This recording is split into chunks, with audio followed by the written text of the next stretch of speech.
Okay, event page. Actually, see.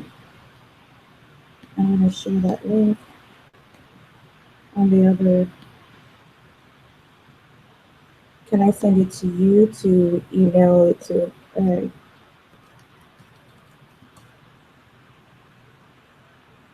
Yeah, it's the new one is live. Hold on.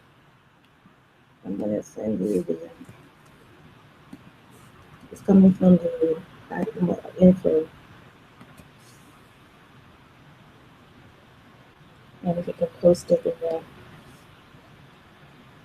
and send it in the text in the body message.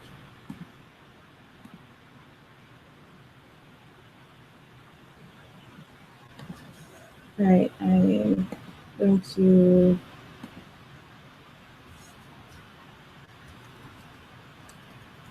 Done. All right, thank you. So I'm gonna hang up now. Thanks. Bye.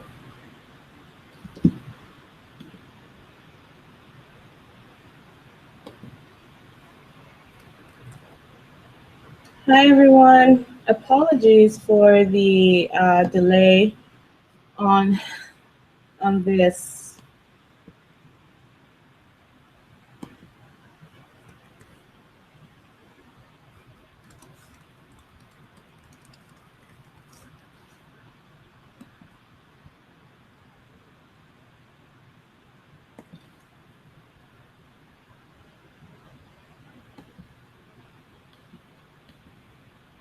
So we're just waiting.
Hey Nathan, we are finally live. Okay, great.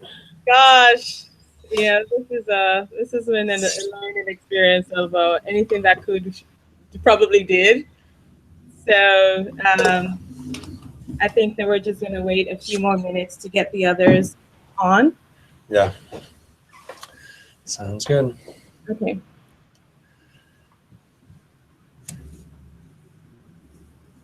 And while we're doing this,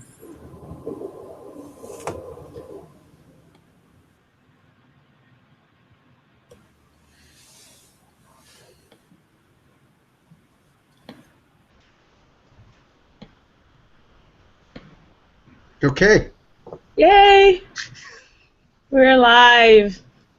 Yeah, Excellent. we are live. Yes. Sounds good. Okay. And so Emmanuel.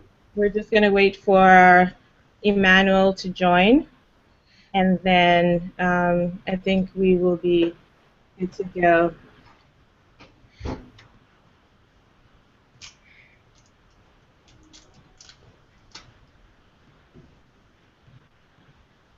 Yay! Oh, sorry. All right. So I think that what I'm going to do is just get us started. So we'll Sounds start good. off with some introductions, and then we'll get into it. So for everyone who's watching, Apologies for the delay, and also thank you for tuning in.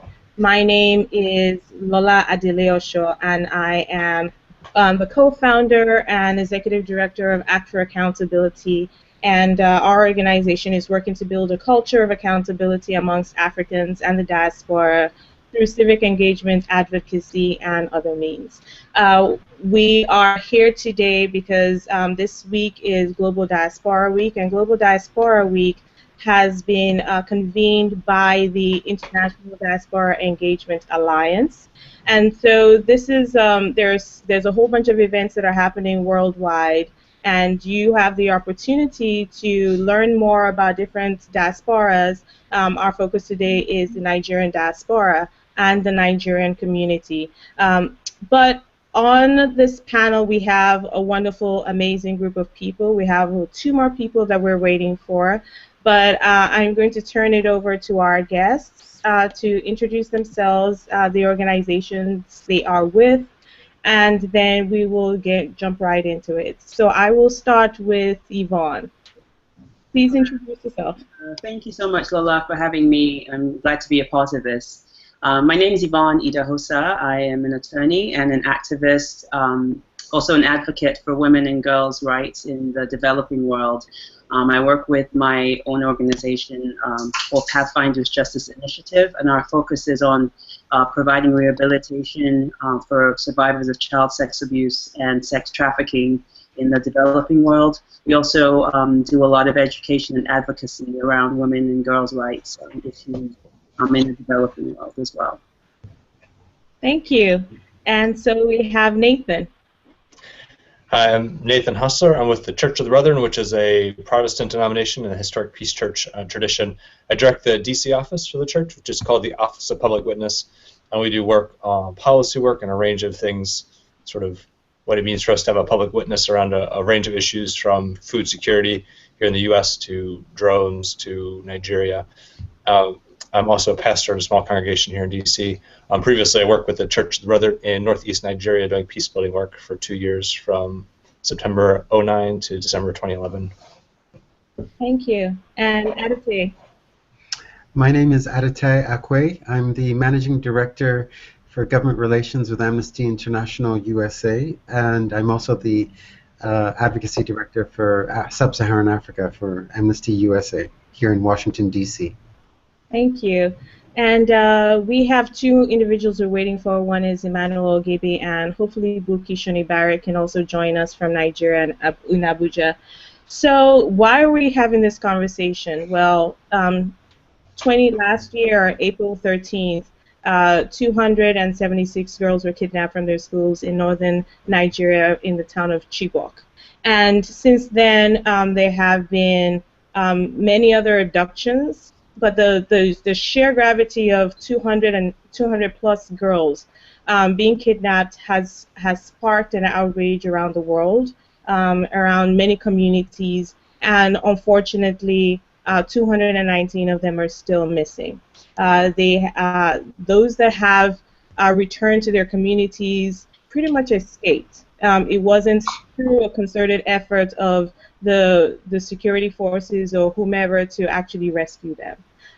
One of the things that I actually want to share is a quote from Dr. Obi Ezekwesili, who has been a staunch advocate in Nigeria on this issue. Is she says, that the truth will set you free, but it will make you first miserable.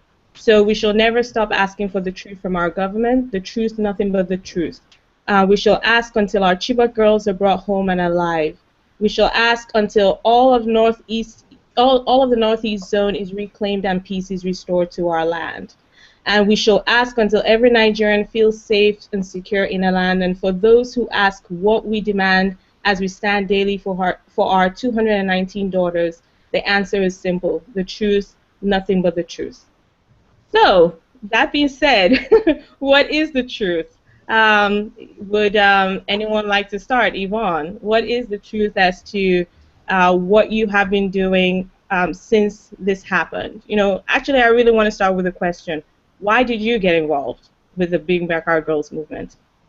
Well, I forgot to mention that I'm one of the organizers for Bring Back Our Girls New York, and I got involved in April last year when I first heard the news about the abduction of the girls, because it was just such a ridiculous thing to happen. I think, and I felt like I absolutely had to have my voice heard on it, because there's so many things I think that had preceded this abduction. Obviously, Boko Haram had been kidnapping, people, boys, girls, men, and women for a long time. But I think obviously this is the largest number of people that had been kidnapped at once, and I think it brought a lot of attention from around the world to this particular issue. But it wasn't something that I was just going to sit by in the way that Nigerians have for a long time, sort of sat on the sidelines as things have happened to us. And so I felt that it was necessary to absolutely have my voice heard on this issue and do everything I possibly could.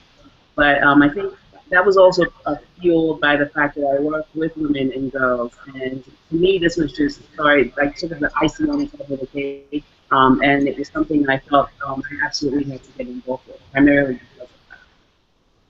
Thank you. Thank you. Adite, why have you been involved? And I know that you work for Amnesty, so beyond your role as the managing director for the West Africa, right? I got that Oh, right. for Sub-Saharan Africa, yeah. Africa.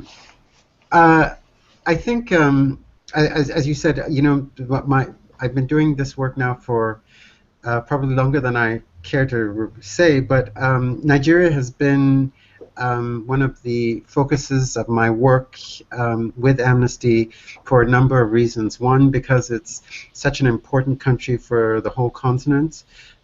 Two, because it's got such a vibrant, strong civil society, as well as a general population, and here have been these challenges that have occurred, and in that sense, Nigeria is not unique. But Amnesty has been involved going back to the war, the attempt at secession during the Biafran War, and then of course the crisis in the Niger Delta. And so when Boko Haram began to launch more aggressive insurgencies activities, Amnesty was engaged fairly quickly.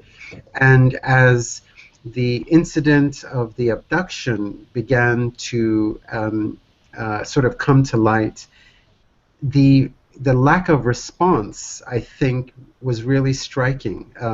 There was silence, and it wasn't as if it was not a known event, but it certainly wasn't being treated in a way that many people, and myself included, thought it deserved to be.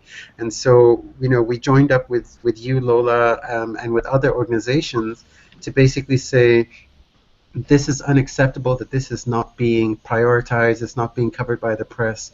And I think what was really, really striking was that just at that point, the work that you and that both of you had done to sort of bring Back Our Girls movement to life was suddenly beginning to sort of erupt. And it was one of the most visible responses of the diaspora around the world playing a part in an African crisis, which was striking.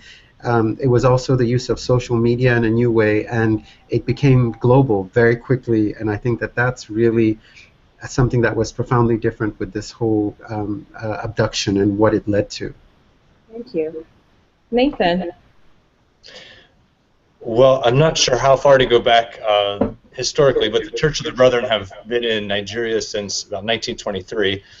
There's a much larger Church of the Brethren in the far northeast, so most of the places where Boko Haram is attacked are places mapped fairly precisely where the Church of the Brethren is most present. So, we have a long historical sort of institutional connection. I personally got involved in Nigeria right after grad school. We were going to go work with the Church of the Brethren in 2009, and actually while we were working on our visa process is when the first major attack happened in Maiduguri and a few other cities.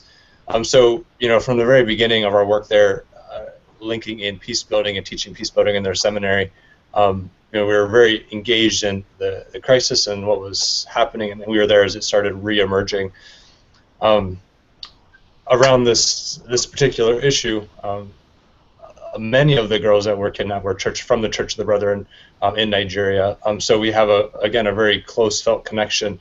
So immediately when we heard, we started thinking as staff what to do. Obviously, it's particularly given our close connections there, it was unclear whether or not creating extra visibility for their work and the things they're involved in, if that would increase their risk or if it would be helpful for them to have that sort of publicity. So there's some uncertainty. But I was at the rally at the embassy, and that's where I met Adite and Lola. So that's where I've gotten connected with this group. But we've been engaged in many different ways for many years.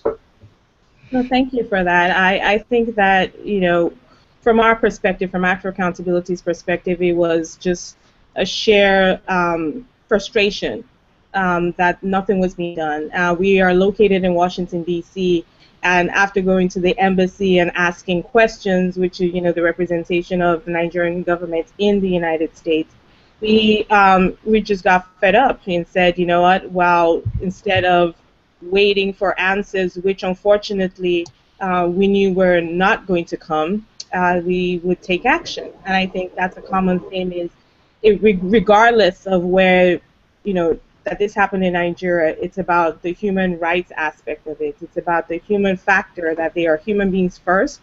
But it's also about gender. It's the fact that whenever there's an area of this conflict, the women and girls seem to be the first, they're seen not only as chattel, they're seen as commodities, and it's just opens a floodgate for many things like sex trafficking. And I know that's part of the work that you do, Yvonne. Do you want to shed a little bit more about that? Yeah, I think that was part of the frustration for me too at the beginning, because I think here in the West we had a lot of people outraged about the fact that these girls were stolen out of school, and that education was something that everyone is entitled to, and these girls had a right to it. And I think that was all fair and good. But from my perspective, I just thought, this goes so much further than education. It's the fact that you just mentioned that women and girls seem to have less value, particularly in a patriarchal society like Nigeria. And so, for me, it was important that people started to understand that the whole idea that girls can be stolen, 300 girls can be stolen in the middle of the night and carted off, really permeates into this sort of antiquated, antediluvian thinking that we have in Nigeria, that women are less valuable than men. And so for me, it was important to, as part of this campaign, and part of the work that I do, really start to change and focus and educate people, and particularly men, and try to change the way that they view women, the way that they value women, so that we can start to really get to the root cause of this issue. Because it may be education today, tomorrow it's going to be something else. And for me, that was one of the things that was really important to highlight with this movement. Thanks for that. Adite, I know that your Amnesty International has done a lot of work in tracking, where Boko Haram was raiding, a lot of the villages around Chibok and so on. Can you tell us a little bit about just after the kidnappings in Chibok, what seemed to, if there were any patterns of what Boko Haram was doing with increasing kidnappings and attacking villages around there?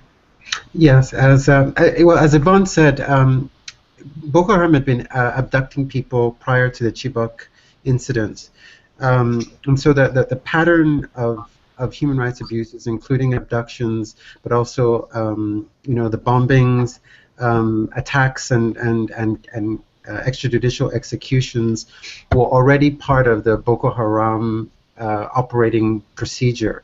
But what happened after Chibok, I think, was basically that the group had achieved a certain sense of confidence that it could do whatever it wanted to do, strike wherever it wanted to, and the Nigerian security forces appeared not to be able or willing to stand up to them. And so I think Chibok kind of initiated a period of really high concern, both inside the country as well as outside, that the Jonathan government was not capable, or was not doing the job of either protecting the citizens in the north, or potentially of stopping what Boko Haram was doing. So you had other attacks that happened in other villages in the north. I think in 2015, for example, Boko Haram is still accounted for possibly over 4,000 deaths, but in 2014 that number was significantly higher, because you may remember that there were major incidents where Boko Haram forces overran Nigerian. Actually, they didn't even overrun security forces. There was no security. They basically overran villages, and the women and the girls were abducted, but the men were slaughtered. So that was really 2014, beginning of 2015 was really the period where you had the escalation of the number of people who were displaced. You had people seeking refuge in Cameroon and in Chad.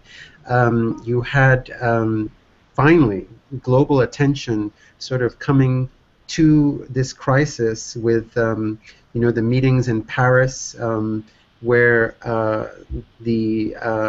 some of the donor governments were all coming to respond, but the actual numbers of what was going on were just continuing to go higher and higher. And of course, that was happening at the same time as the presidential election was playing out, which further complicated the response in Nigeria. Thank you. So I think we kind of get a sense of what was going on and what has been going on. But I don't want it to be all doom and gloom. So I want us to also talk a little bit about the successes. And I think it has been alluded to already. One of this is, and speaking as a Nigerian, this was the first time I have ever seen our entire country really rally around a cause, a just cause for, and a call for justice, a call for action. Yvonne, and anyone, if you want to answer, from your perspective, what have you seen as at least one success of this movement to date? Yeah, I think for me, one of the most obvious things is that it really highlighted.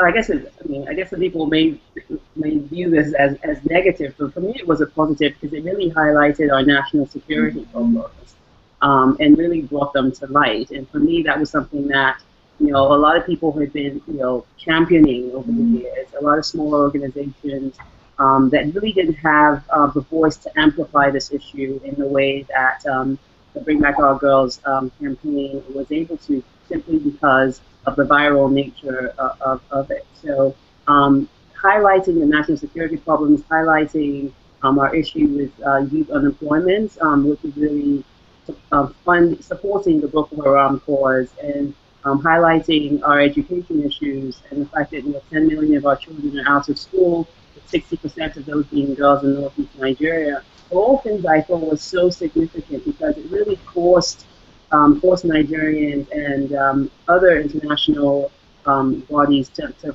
highlight and focus on this issue and force them to say, what are we going to do about this? And so for me, that I think was one of the most positive things that really came out of it. Thank you. Nathan? Well, I think, relating to this, the amount of publicity is, strikes me as good. One thing that we were concerned of, around this time and just generally, is that there's, at least in the U.S. context, when we hear people talking about it, often appeared that people assume that this was like something just sort of happened and that there wasn't a larger context and other things that were sort of a larger state of insecurity and all sorts of other layers of things that are creating problems for that community. And so I guess there's sort of a dual nature to that, and I'd be interested to hear other people respond to that. Is it the sort of publicity and the visibleness is, it feels like success, but it also feels as though it was somewhat detached from the broader situation with Boko Haram, the issue of education that was just mentioned, and all these other pieces that are both contributing and also, if the girls are brought back, then for me, the question is, what are they brought back to? And, other abductions have happened, other killings have obviously happened. So the larger context, I think, is a sort of open question for me. But the visibility of this is certainly a very positive piece. Thank you. And I am going to put a pin in that question for now because we have someone who just joined us from Nigeria. Thank you so much, Buki. I know you've been Thank you, Lola.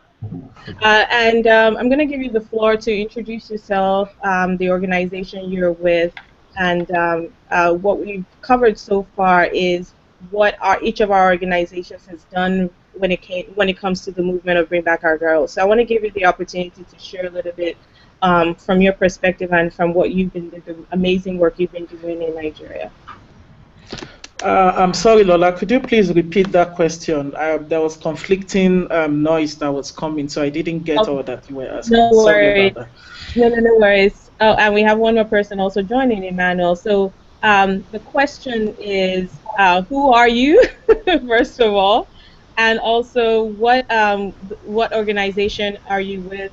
The work you do at your organization, and then what have you been doing to date regarding Bring Back Our Girls? So I'll start with Buki, then I will also turn it over to Emmanuel. And for everybody else, if you're not speaking, can we put ourselves on mute so that there's no interference? Thank you. Okay.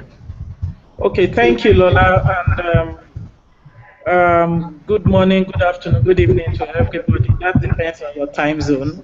My name is Buki Shonebare, and I'm a member of the strategic team of the Bring Back Our Girls movement in Abuja, Nigeria. I'm actually connecting with you from Addis Ababa, where I'm running a master's program in peace and security. As per what I do, other than being a member of the strategic team of the Bring Back Our Girls campaign, I also run Adopt a Camp, which is an initiative that assists internally displaced persons in the northeastern part of Nigeria.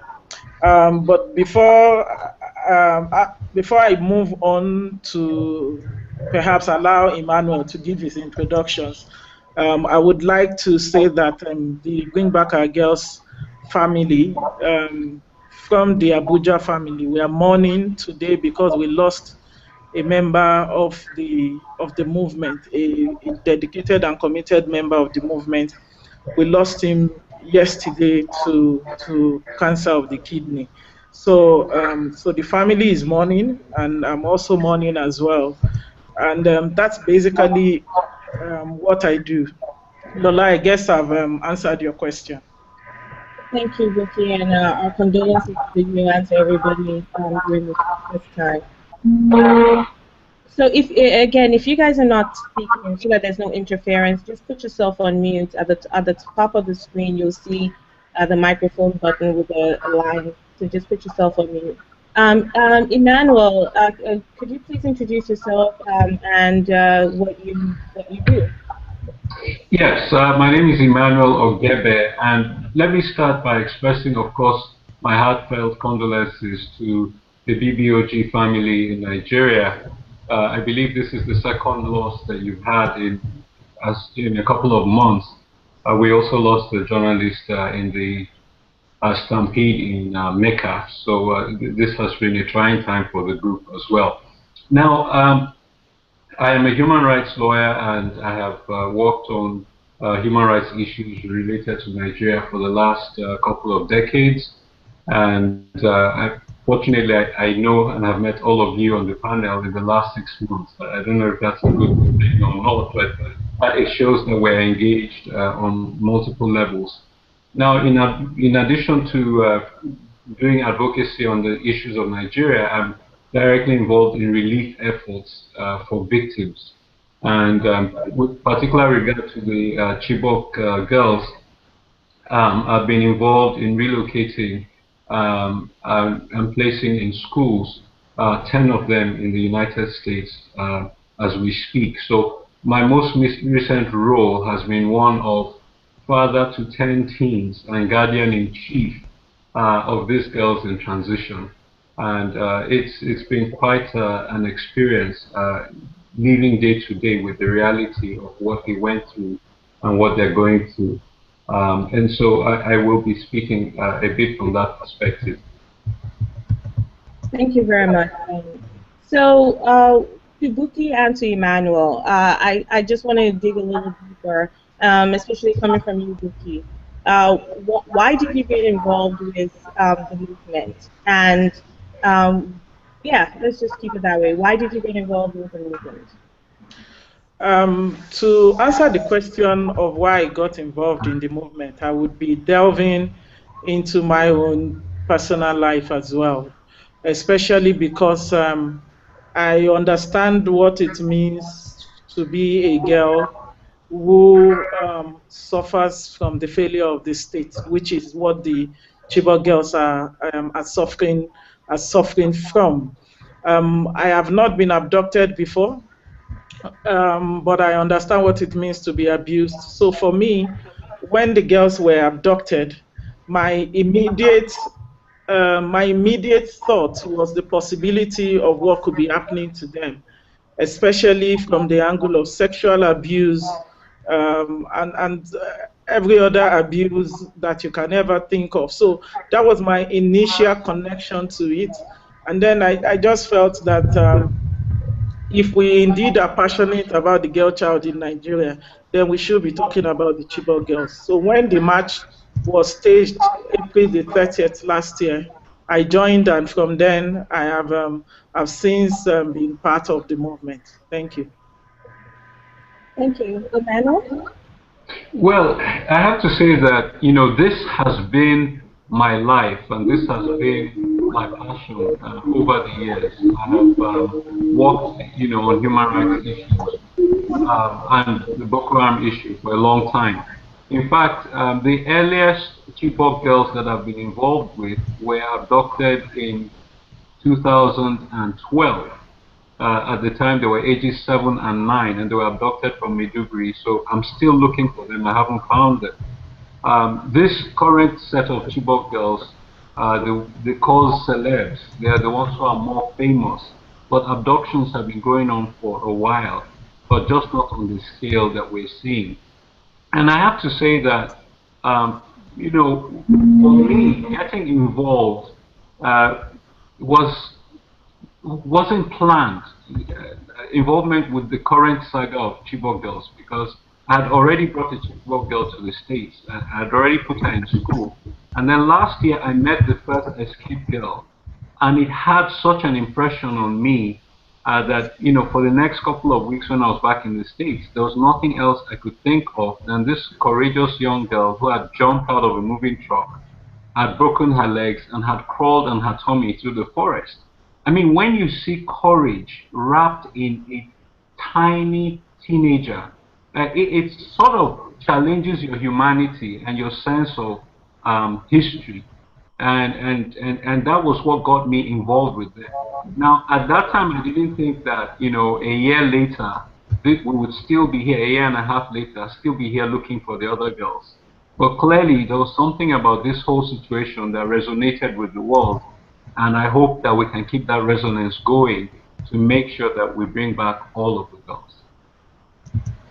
Thank you for that. One of the things I love the word resonance, but also I think there's another word is the resilience of people who have been steadfast in making sure that information, who have been in Abuja tirelessly day in day out having sit-ins at the Unity Fountain. Buki, can you share a little bit about the Abuja family, because a lot of the support and a lot of the commitment that you see globally actually originates from the work that continues to be done through the Abuja family in Nigeria. So can you tell us a little bit more about, you know, the group itself, but also some of the work that you all have been doing when it comes to your the human rights aspect, but also working with the Nigerian government? Okay, thank you. For the Abuja family, we have an 18-man strategic team. We initially were 13, and we started actually with a 6-man strategic team. Then we expanded to 10 and then to 13. and then to 18 now. The number of the members of the strategic team kept increasing as the need or the area of engagement, increases. So in terms of the formation, we have the strategic team that deliberates on issues that arise from the daily sit-out. The strategic team members are also part of the daily sit-out, and at the daily sit-out where we meet from 4:30 to 6:30 p.m. every day at the Unity Fountain in Abuja, we deliberate on issues arising whether as a result of the abducted girls or any issue around insecurity. What we found is that when it comes to shaping perspectives or opinions on the issue of the insecurity in Nigeria, the Bring Back Our Girls group is always looked up to. So we usually would get invitation either on the media or on other platforms to come and discuss on those issues. But most importantly is the fact that we engage in a lot of stakeholders engagements, engagement where we've mapped out who our stakeholders are in view of their priority and their interest. And as the need arises, what we do is to engage them at different times. So that is what the movement, that is what we've been doing, that is what we are still doing.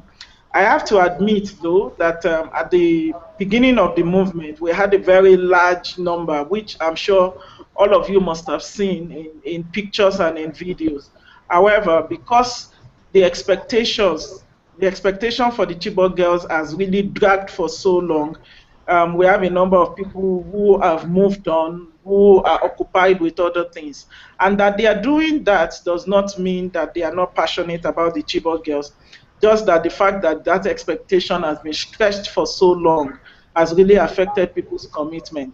But it doesn't mean that we still don't have people who come out on a daily basis. It doesn't mean when we need to stage our protest or we need to engage any stakeholder, we don't have such people. We have a lot of committed people, including people like Elvis, the guy who died yesterday.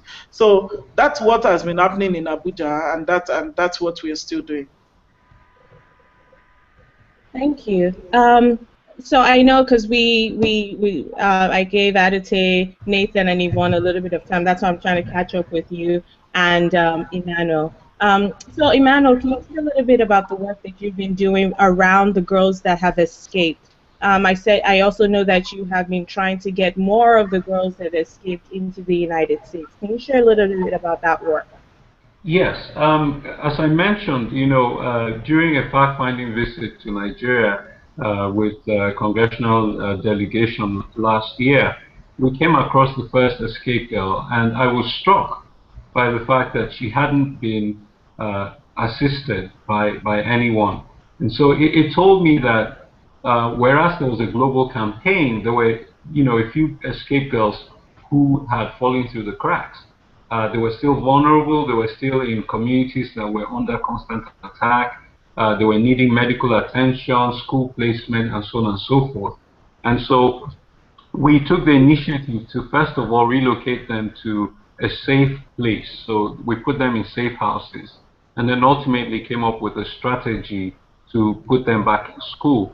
Now, I should emphasize that the reason why it became necessary to put some of them in schools abroad was some of them had been victims of multiple trauma. You would be shocked to find out that several of the girls had been in schools that were attacked before and had actually moved to Chibok to be in a safe environment, and then they were attacked again.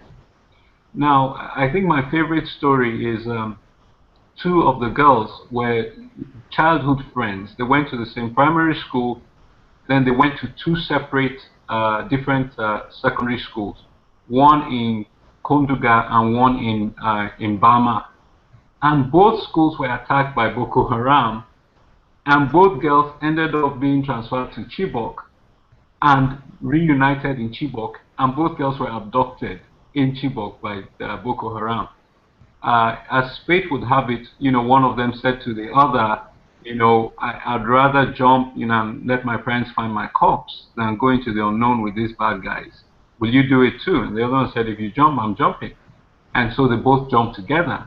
So, one of the girls was the first girl that I met. So it kind of was, if I was going to help her, she wanted me to bring her other friend along. And so what started out as an effort to help one girl has blossomed to a point where we've helped 10 girls.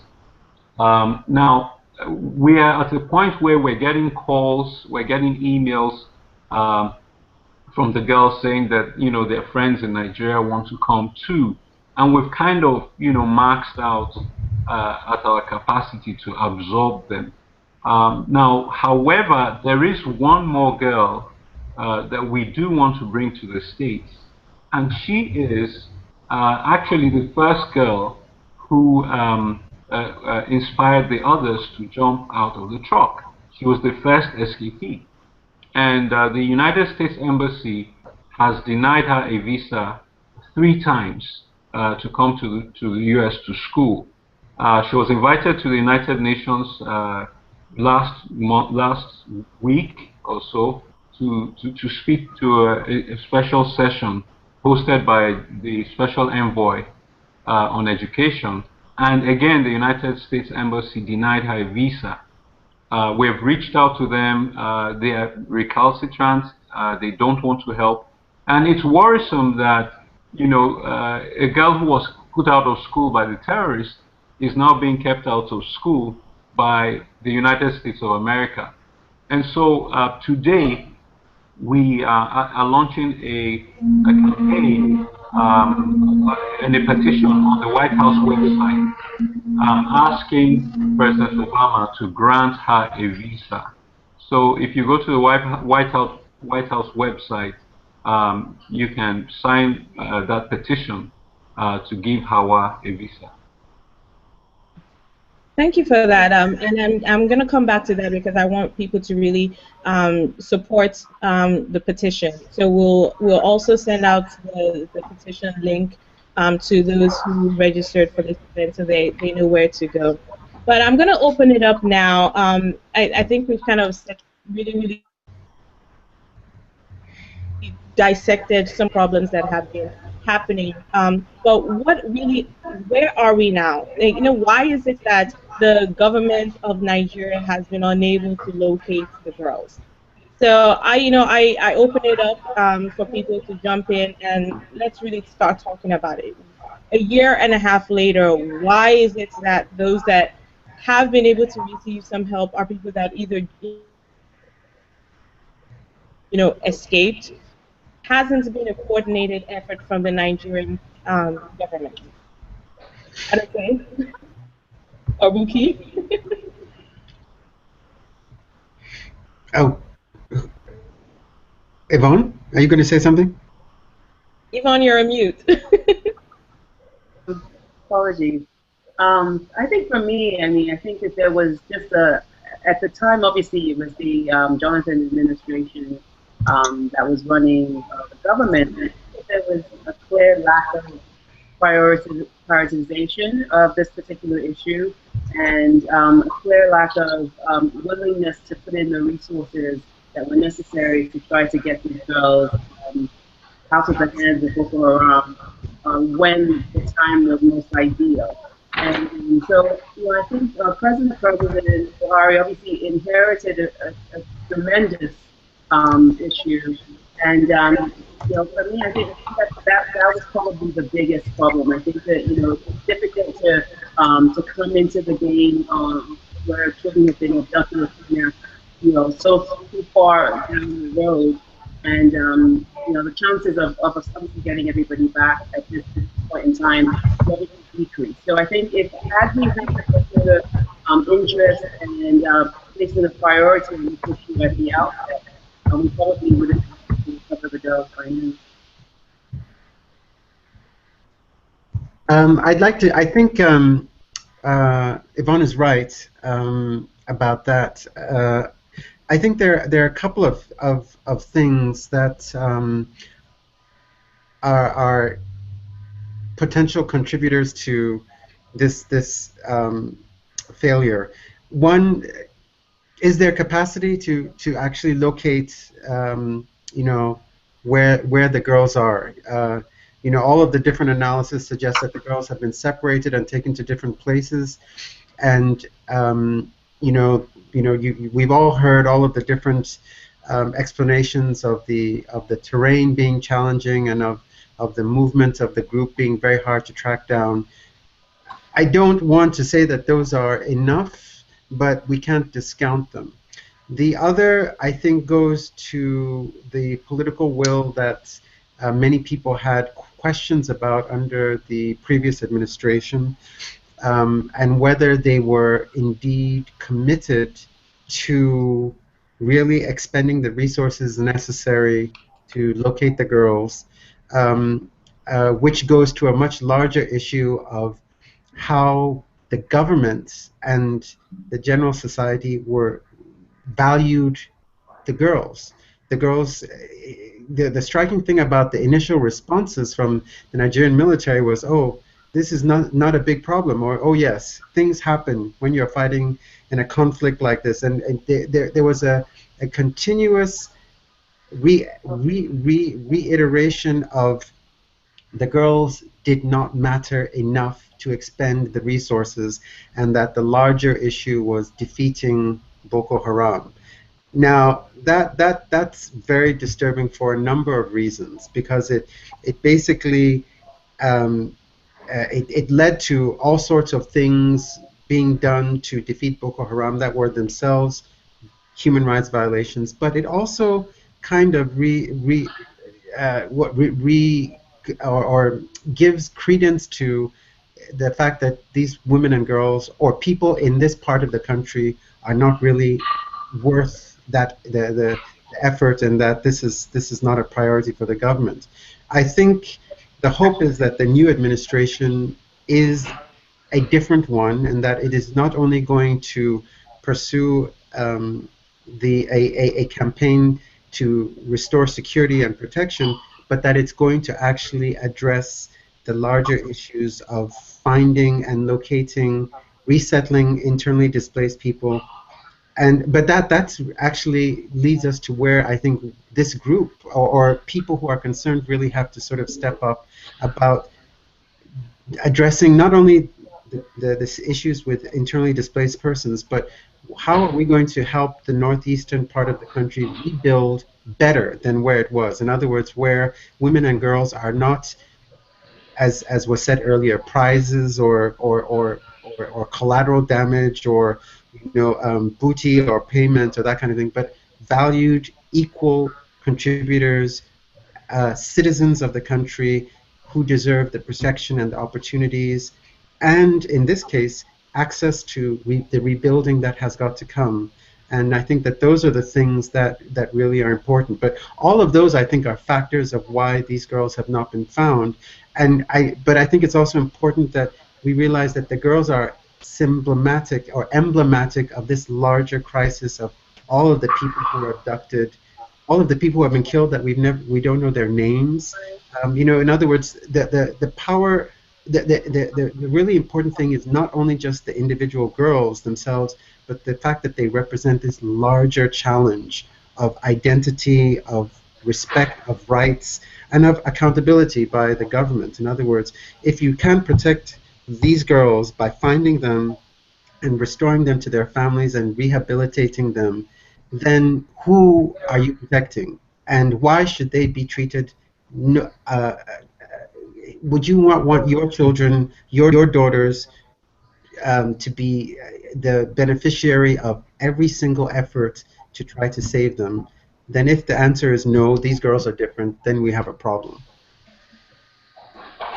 I couldn't have said it any better. Thank you about that for that. And in bringing in the larger narrative that these girls are emblematic of a larger problem. Whether it comes to a problem of security or a problem of a state's ability to protect its people, or to help relocate and reestablish sense of community when you have such a crisis.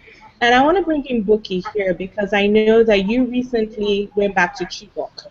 And after Buki, I'll call on Nathan, because also the Church of the Brethren has been doing a lot of work around this larger context of internally displaced persons, and also access to resources or help for people who have lost a lot of their family and their belongings. So Buki, can you share a little bit about going back to Chibok a year plus later, and what you saw there, but also what the community is still like? And I know you have relationships with some of the parents of these girls that have been kidnapped. If you could tell us and the audience a little bit more about the work around the IDPs, but also bring in the context of these families that have lost their daughters and are still waiting on their daughters to come back. Okay, thank you very much, Lola. Let me thank Adote for also bringing in that perspective. The recent trip that myself and 3 other people made was to the northeastern region, and we covered 5 of the 6 northeastern states. So we went to Adamawa, we went to Borno State, we went to Yobe State, to Bauchi State, and to Gombe State. And why we went was primarily to conduct a mapping exercise of all formal and informal IDP camps in that region. And it was towards a project that is geared towards ascertaining and encouraging the uptake of education among the girl child in view of the ongoing insurgency that is going on in that region. And what we saw really is traumatizing. I have to say that I'm yet to fully recover from the reality of what is going on back there in the Northeast. First, we were in Adamawa State. We went around the camps, the formal and the informal camps, and it bothers me that even though we've had the situation of internally displaced persons for a while, we have still not gotten it right in terms of how best to provide holistic and sustainable response to the humanitarian crisis that is going on back there. I was invited to the United Nations General Assembly about 2 or 3 weeks ago to speak about this humanitarian crisis that is going on, especially in the Lake Chad Basin, while we use Nigeria as the focal point. And it is rather unfortunate that other than me that came from Nigeria, every other person who came to speak about the humanitarian crisis going on in the Lake Chad Basin has Nigeria as their primary focal point. And for me, that is a shame for the most populous country in the African region. But importantly, is the fact that having gone around from Adamawa State, that was when we went to Chibok.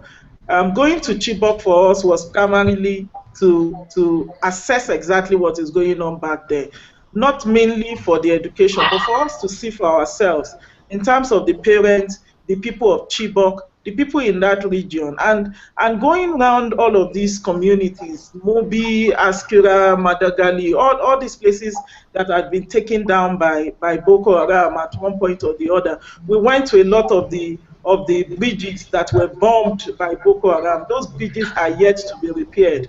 On social media today, I saw a picture of how some of the dwellers in one of the communities came out themselves, and they are trying to repair one of the bridges that had been burnt down.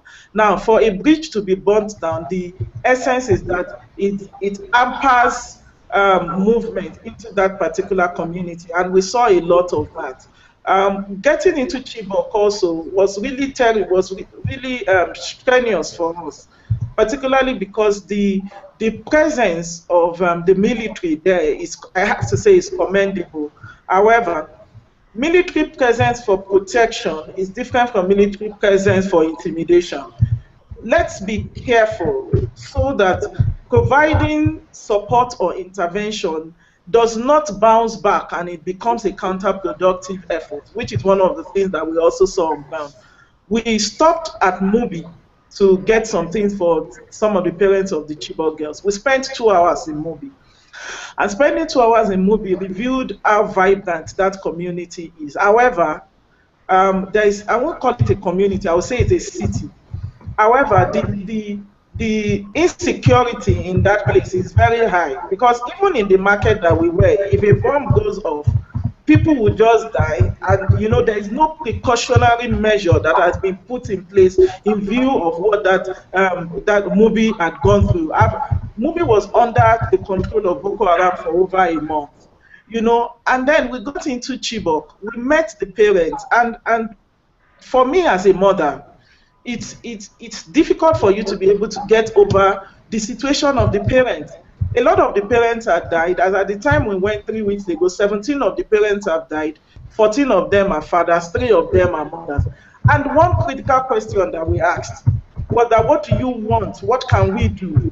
And one of the fathers stood up, looked me straight in the eye, and said to me, we don't want anything. All we want is for our daughters to be brought back. Now, that is 500 and something days after the abduction of their daughters. It's to tell you that those parents are still waiting.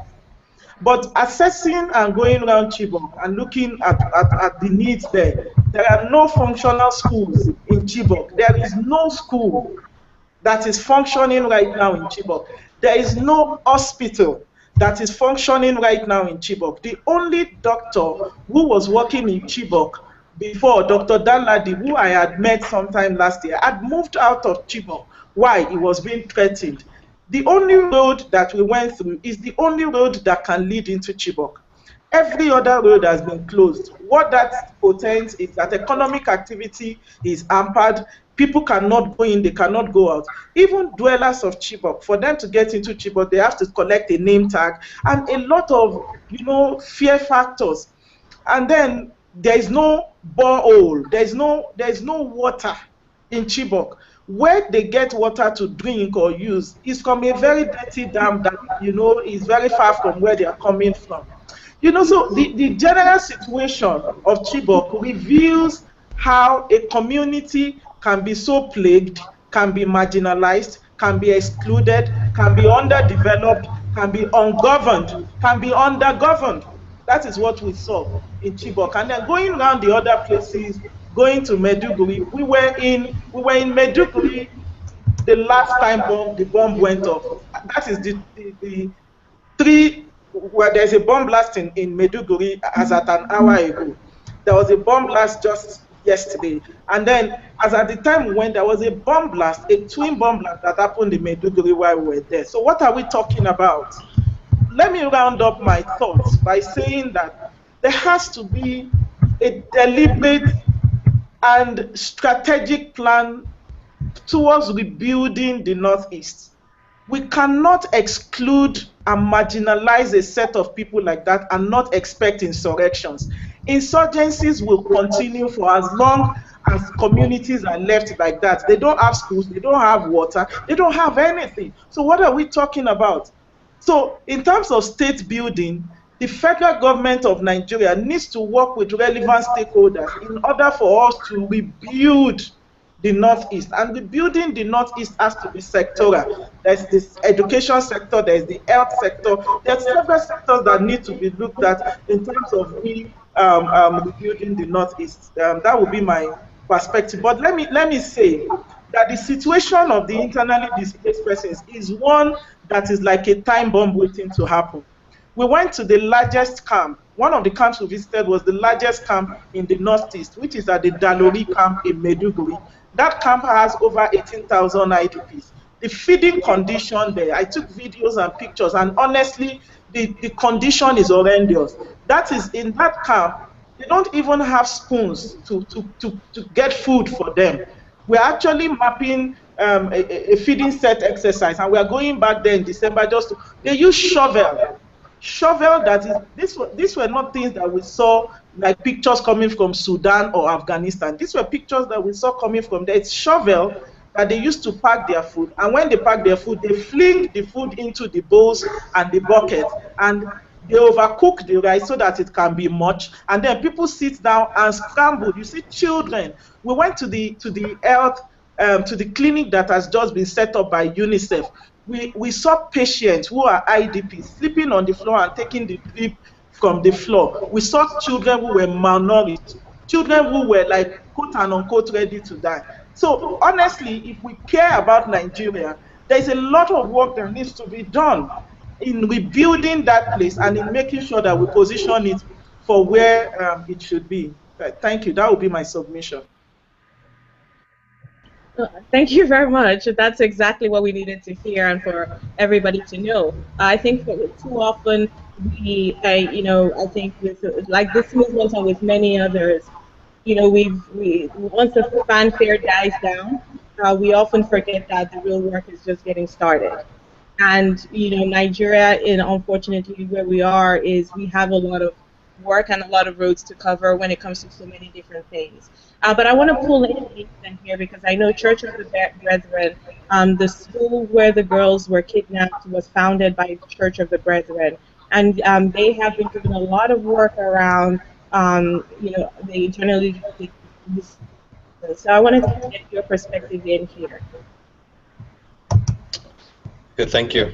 I'd like to go back just a person or so, and I think when Adete was talking, it struck me that we often, when thinking about these problems or the people or the girls, we tend to think of, at least I do, and I think many people think of them in sort of abstract, far away sort of things. And one of the exercises, one of the things that the denomination did that I thought was quite powerful, that I wasn't involved in, so I'm not taking credit for myself, but one thing they did was quite powerful, was right after the girls were kidnapped, they compiled a list of names from the church there, names irrespective of whether or not they're Church of the Brethren or other, and sent a letter, sent one name to each congregation in the U.S.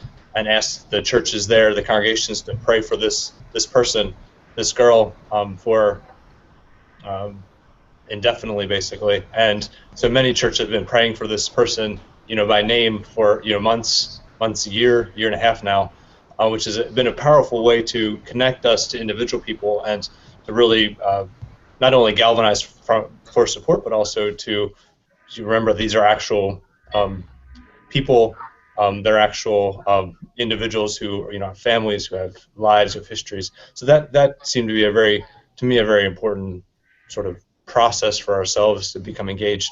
Around addressing IDPs, we could talk about this for quite a long time.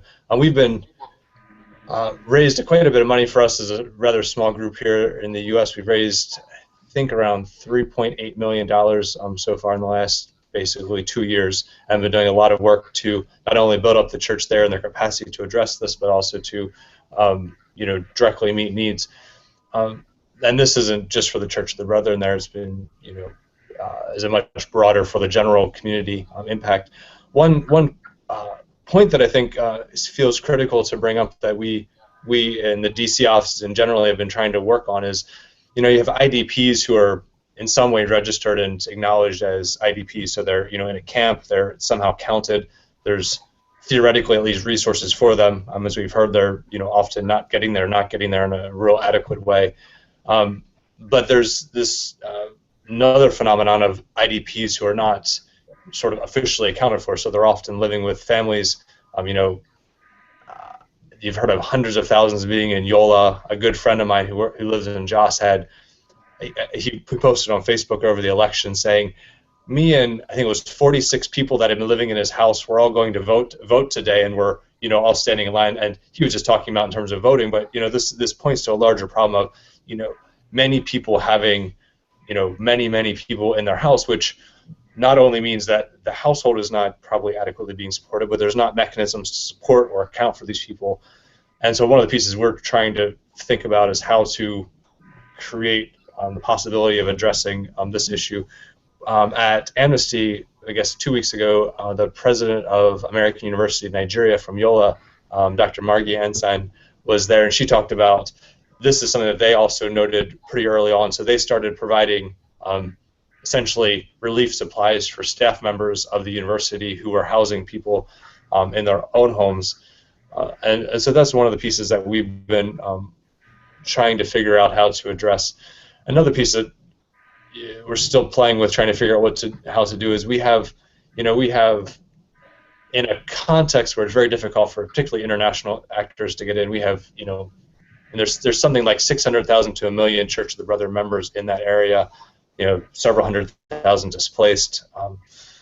So we have a lot of long-term relationships and connections there. So one piece that we're trying to figure out how to, leverage is maybe the wrong word, but trying to figure out how to make use of is how do we, with our relatively limited resources, provide a resource of having connections to the area and to IDPs, even if we don't have all the money we need to address, these vast needs. How do we build up the connections to do this?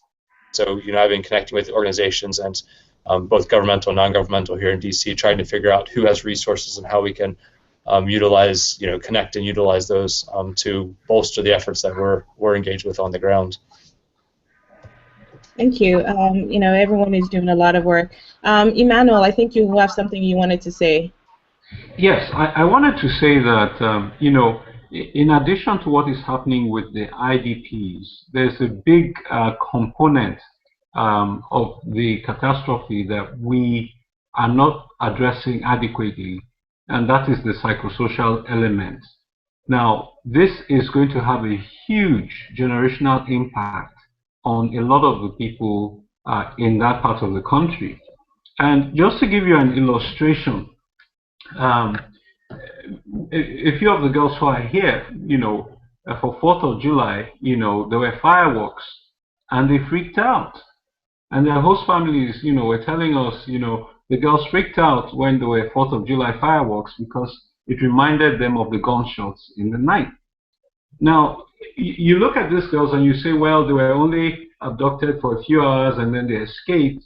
Their trauma cannot be as bad as other victims who saw people being killed in front of them and all of that. But no, that's not the case. These girls have long-term trauma that they have to deal with. And so one of the things we found is that anniversaries such as this, often trigger reactions from them. So what we do preemptively is when we know there's an anniversary coming, I reach out to them in school, wherever they are, and say, hey, you know what, this is going to be an anniversary, plan to pray and all of that, so that it doesn't take them by surprise. And interestingly, last night, when we tried to have that kind of session to prepare them for the anniversary today, they responded very well. One of them said, hey, I'm not going to go to school tomorrow because it's the anniversary. I want to take time to reflect on this. And then my 10-year-old says to her, you need to go to school because that way you're saying to Boko Haram, you didn't win. Today I am in school. You didn't stop me from getting an education. So I find that, having that kind of family setting, talking through the issues is very helpful for them. And so I brought a list of, the girls who've been adopted, and I showed it to them, and I said, circle your friends' names on this list. And they began to circle the list. And we posted that list online now on Facebook. But in the process, one of them started talking about a friend of hers who was adopted. And she says that that was the best student in their class. And it turns out that she was from Cameroon. So for the first time, we're hearing now, not that it's 219 Nigerian girls missing, but at least 218 plus one Cameroonian girl. And it's taken 1.5 years for that to emerge. But if we engage with them in this manner, they will slowly begin to unlock. Their minds will begin to open up, and they'll be able to share details that they haven't shared before. So in Nigeria, I know that we pray a lot about our problems. We don't see psychologists as often as we need to. We don't see psychiatrists because of some of the stigma associated with that. And then, of course, because of belief in witchcraft and all of that. So one of the things we really need to do is we need to work on psychosocial support for IDPs, for refugees, for survivors, and even for the larger community, because it's going to have a latent effect that will ultimately impact all of us if it's not treated at the very beginning. Thank you very much for that. I think that the trauma, Nigeria as a country has gone through a lot of trauma, which we've never really done a lot of peace building around. So, the concept of peace building and holistic healing for those who have been traumatized physically, have had their communities traumatized in so many ways is a very, very good perspective to bring in. And I wanted to bring in Buki because she had something that she wanted to add to what I think you just shared with us. Okay, I just wanted to add quickly that I'm glad that Nathan is from the EYN, because when I came back and I was we're doing a debriefing, one of the things we realized that was that going around the Northeast, there was a heavy presence of the EYN, particularly inside Chibok. I actually went to a big signboard of the EYN, which was the only signboard I could see that was standing that had Chibok on it, and I took a picture there, and that is to tell you what organizations like EYN is doing. So Nathan, well done and thank you for what the EYN is doing. Kindly extend my my personal appreciation that we have organizations like that are still standing and supporting. What that has done is the EYN has also challenged other organizations, especially religious organizations, to stand up to do more. We have few religious organizations back home that are doing one thing or the other. But the part that I really want to emphasize on, which would help people, all of us on this panel, um, is that we need to begin to consider a coordinated approach to the humanitarian situation. What I see is people doing individualistic response to the situation of IDPs. We need an umbrella, not just the IDPs. Let me say victims of Boko Haram as a whole. We need an umbrella that brings everyone together, and we can have a coordinated approach. When we conducted a baseline assessment before we launched out our intervention, we realized four basic areas of needs: health, education, basic necessities, and economic empowerment. And can you hear me? Okay, Yes. so thank you. So having realized that, one realization that I came to is the fact that Adopt a Camp cannot provide all of those needs for the IDPs. And it is simply because we are limited in capacity, we are limited in resources, and several other factors. So what we did was to focus ourselves on one area, one primary area of need and one secondary area of need. A primary area of need is education. So we launched out school in a bag project, and we load school materials in school bags, and we distribute it to IDPs in these camps. We have a lot of volunteer teachers in these camps who have also been displaced, who are assisting in teaching. So we support with educational materials, and then basic necessities, the food, clothing, and shelter in terms of tent and all of that. But it's to drive our thoughts and mindset towards the fact that in providing support, there has to be complementary provision of support, and it has to be properly coordinated. What I know is that the Office of the Vice President, who has the portfolio to cater for the issue of humanitarian crisis under the auspices of the NEMA, that is the National Emergency Management Response.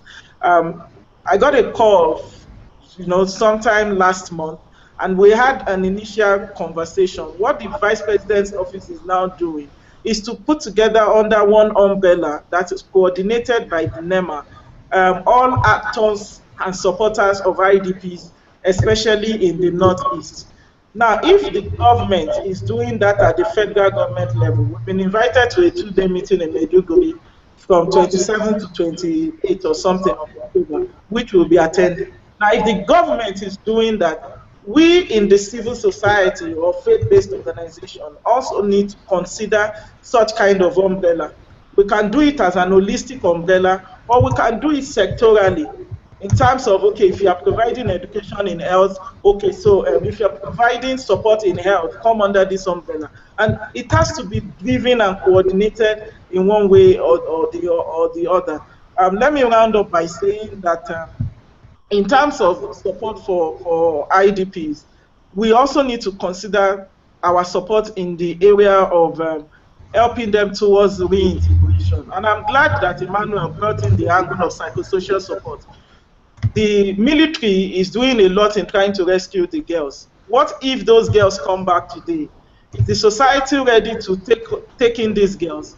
What is our readiness structure? The families where they came out from, are they going to be stigmatized?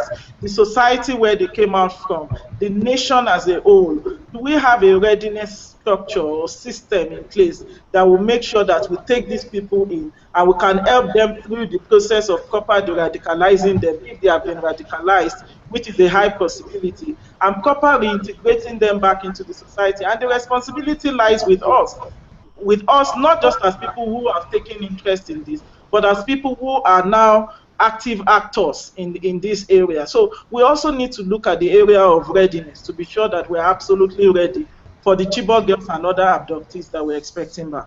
Thank you. Thank you for that, Vicky. I think that also speaks to the UN's recent adoption of the Sustainable Development Goals, especially SDG number 5, which focuses on gender equality, and a lot of it in there about discrimination, but also about universal access to sexual and reproductive health, and protecting the rights of women and girls in many developing countries. So, but we have a question from somebody in the audience that I want to pull up. So they want to know, and this is, thank you, from Sarah Gallagher. She wants to know that how do we maintain people's attentions for tragedies such as this? When you get people's attentions, and we see this happening a lot, especially with movements as they're building, as something sparks outrage globally, and then we get all this attention, and then we lose it.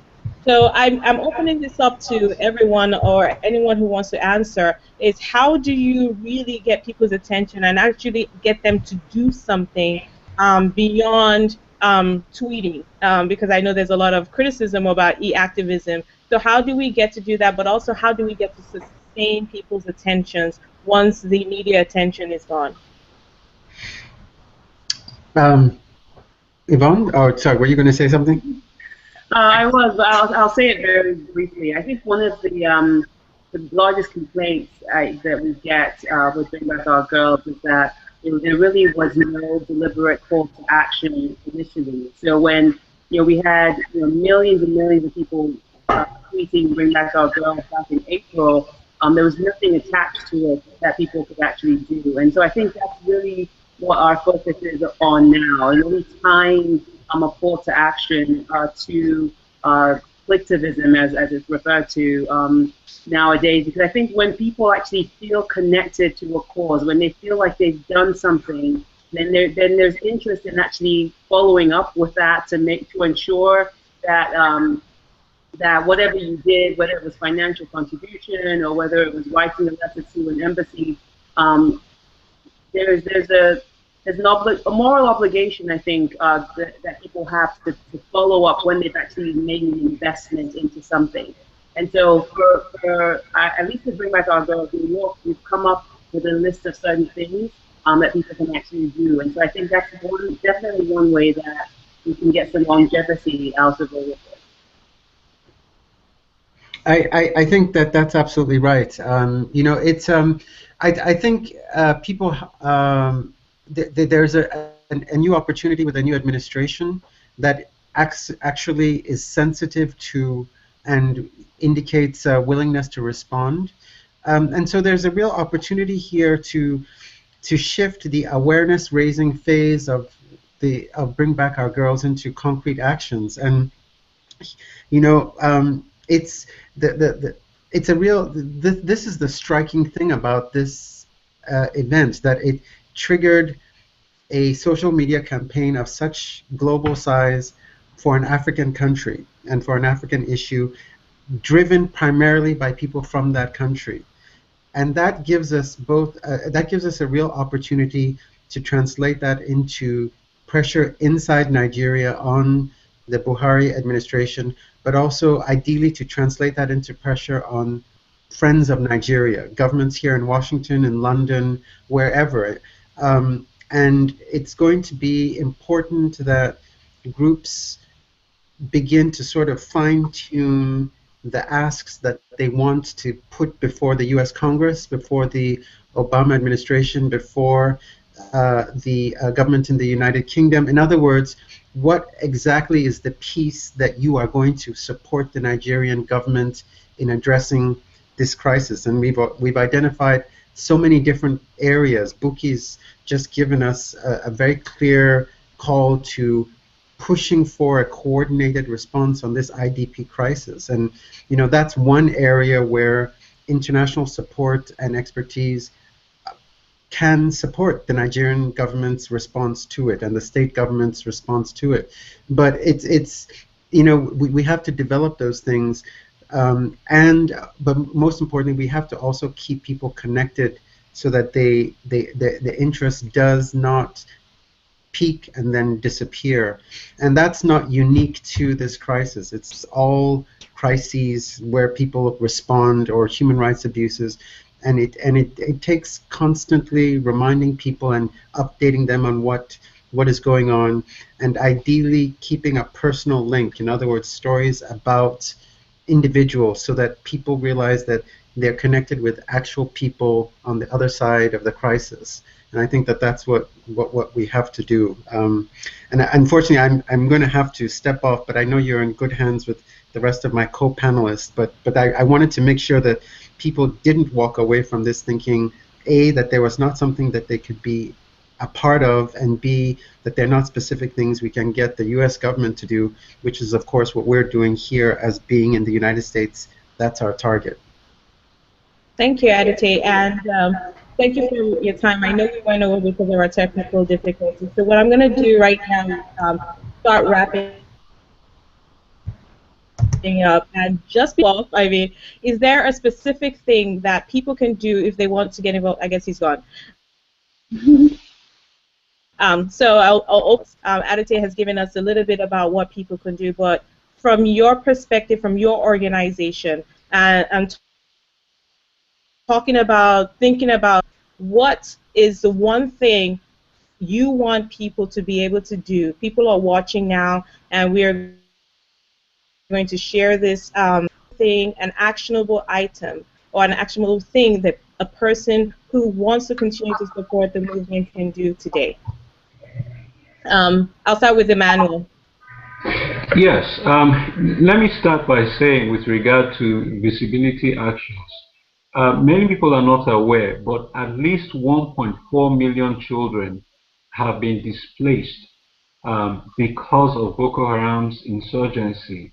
And many people are more familiar with, the migrant crisis in Europe stemming from what is happening in Syria, and less familiar with the crisis right here in Africa.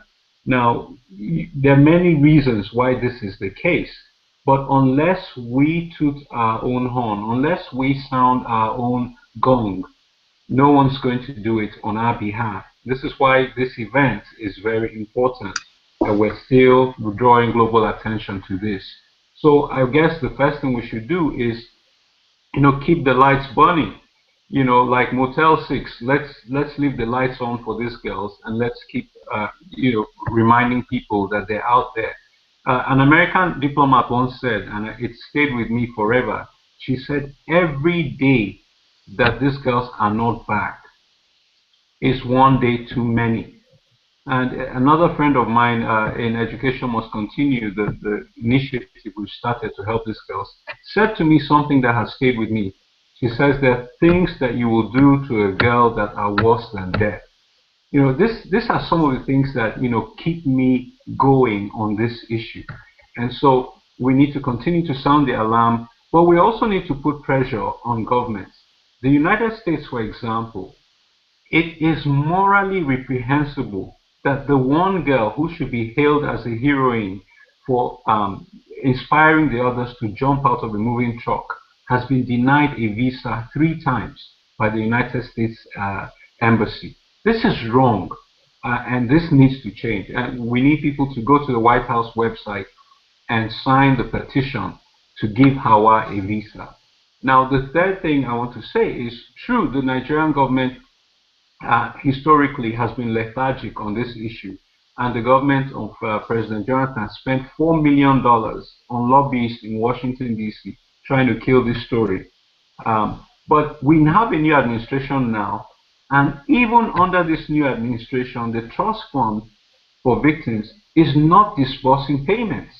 I've spoken to victims in the last few days, the most famous male and female victims of Boko Haram, and they have not received any compensation from the government. One of them 6 years after her atrocity, one of them 3 years after his atrocity. That is unacceptable, and that needs to change. So the fourth thing, of course, here is, apart from, attending to victims, is we need to end the insurgency. In the last 4 months of the presidency of President Buhari, over 1,600 people have been killed by Boko Haram. And if that's the equivalent of 400 lives a month, it's still the average of 100 lives a week.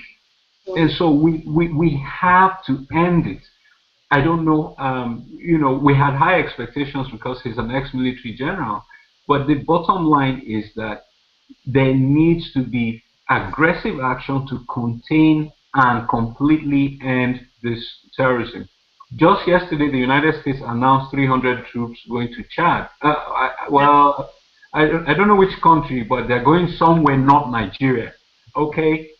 The last time they sent troops somewhere not Nigeria, it didn't help us find the girls. So we really need to figure out, a better strategy. The final thing I should say here is with regard to Nate's group. They are one of the few groups in the US that is doing something on a large scale. And their church lost over 8,000 members to Boko Haram. 8,000, just one church. Now, all the big relief organizations are not in Nigeria. World Relief is not in Nigeria. World Vision is not in Nigeria. Samaritan's Purse is not in Nigeria. So it is small timers like us who are trying to make an impact. And so I commend Nate for what he's doing. But in addition to lobbying governments, we need to lobby relief agencies so that they can come and intervene in Nigeria as well. I know that, black babies are not as photogenic as a Syrian baby on a beach in Europe, but somehow let's agree that Black Lives Matter, even in international terrorism. Thank you. Amen to that. So I'm going to say, Buki, so what's the one thing that people can do, either in supporting your work or you want them to do to keep the fire going? Okay, thank you. I have to say that I want to refer back to the Bring Back Our Girls strategic plan when we started the movement. It was phased out into 4 different phases. One, we started with the awareness and mobilization phase, and then we moved on to the understanding of the cause, and then to the results, and then to the monitoring of the impact that has been made. Unfortunately, we spent a lot of time doing the awareness and mobilization at the beginning, which of course saw to the global outcry, and then we got people to understand it, which is the second phase. But we are still dancing between the second phase and the third phase, the third phase being the result phase. Because we have not achieved the results, the fact that people's expectations, waiting for that result has been so stretched, we cannot realistically expect people to stay on the course consistently for that long. It's only a natural human response to, at one point or the other, having waited for so long, move on to other things, which is what we are seeing. Again, it doesn't mean that these people are not passionate. The responsibility now lies on us, which is the point that I want to make, is that the way the issue of the Chibok girls became the entry point to every discourse on the Boko Haram insurgency in Nigeria, that is the way we need to keep creating entry conversation point. Conversation point in the sense that, yes, at some point, Bring Back Our Girls, the issue of the abducted girls, gained global traction. But let us be realistic. We do not have that mileage or traction as we used to any longer. The point then for us is to make sure that we create other conversation points that is sufficient to create that kind of mileage and use that entry point to keep clamoring for what we want. And those issues are staring us in the face. We've talked about the humanitarian crisis. When the 4-year-old boy died, see how that message was couched. That messaging was done in such a way that it pricked the heart of every human being. So much so that even people in Nigeria were crying about that guy, that young boy. And people had to be saying, but you have the same thing happening in the Northeast. It is about the messaging. It is about how a situation is utilized so that we can use it as an entry point to converse and to get the required action. I love what Emmanuel said. When Emmanuel said that the same way we are lobbying government, we should also lobby other relief agencies. When we went to the Northeast, we saw a lot of the work that EYN is doing. We saw a lot of the work that the Red Cross is doing and all of that. But just like Emmanuel rightly pointed out, there is only little that can achieve if we are unable to get that huge mileage. Again, if I look at the conversation point in 3 ways. One, the humanitarian crisis in Nigeria. One of the reasons why we went to the Northeast was because we wanted to see things for ourselves and we wanted to communicate the message. So all of the footages, everything that we saw there, we are putting it into a documentary and we are hoping that we can fly that documentary as wide as possible and provoke the kind of action that we want. The second thing is the fact that Boko Haram is still attacking. No matter what the federal government of Nigeria is doing right now, there's still attacks going on. Bomb blasts have just gone off just about 2 hours ago. These are conversation points for us. The issue of the girl child as a whole is another conversation point for us. And these are entry points to make sure that we are able to clamor for what we want. In Adopt a Camp, we can only support. Our support will only come from what we are able to get from individuals or from small organizations. But it is only a drop in the ocean. In 2 weeks' time, we are launching a week of giving, a global week of giving, where we dedicate each day to different needs that we want to go to the Northeast with and provide support. You know, each day we cover food, clothing, financial assistance, medical help, beddings, recreational facilities, and then educational material. But if Adopt a Camp as an organization, even if we go with 10 trucks, it will only sustain them to a point. We need to make sure that help is channeled in such a way that it can continue, but most importantly, peace can be restored in their region. For an average IDP person that you ask, and for an average person that lives in the Northeast, ask them their primary need. They will tell you their primary need is security, is peace and security. That's the only thing they are asking for. You know, I was privileged to meet with the former president of Burkina Faso. I think that is Pierre Bouyaya, who came to take a session in my school. And we were asking him about what they are doing, especially in the Sahel-Sahara region, using Mali as the point of contact. And what he said is that for any sustainable support to be meaningful, it has to be in 3 ways. 1, there has to be security. 2, there has to be development. And 3, there has to be governance. If we can channel our conversation in those 3, security, which we all know is the primary responsibility of any government. 2, development. Once development is there, we will have less grievance and we'll be able to reduce the extent of state fragility. And 3rd is the angle of, so I've talked about security, I've talked about development, and I've talked about governance. If governance can be put in place, then, so these 3, they are entry points for us, and we can channel our messaging to come under that, and we won't have to clamor for people to come and be part of this development train. Thank you. And also, I just want to make sure that your website for Adopt a Camp is www.adoptacamp.org.ng. That is adoptacamp.org.ng. Adoptacamp.org.ng. And Emmanuel, I know you also have a website where people can get more information. Yes, you want to go to Facebook, and it's Education Must Continue Initiative on Facebook. For the petition, you want to go to the whitehouse.com. Sorry, whitehouse.gov, and you'll find the We the People petition. And finally, the name of the group is Education Must Continue Initiative.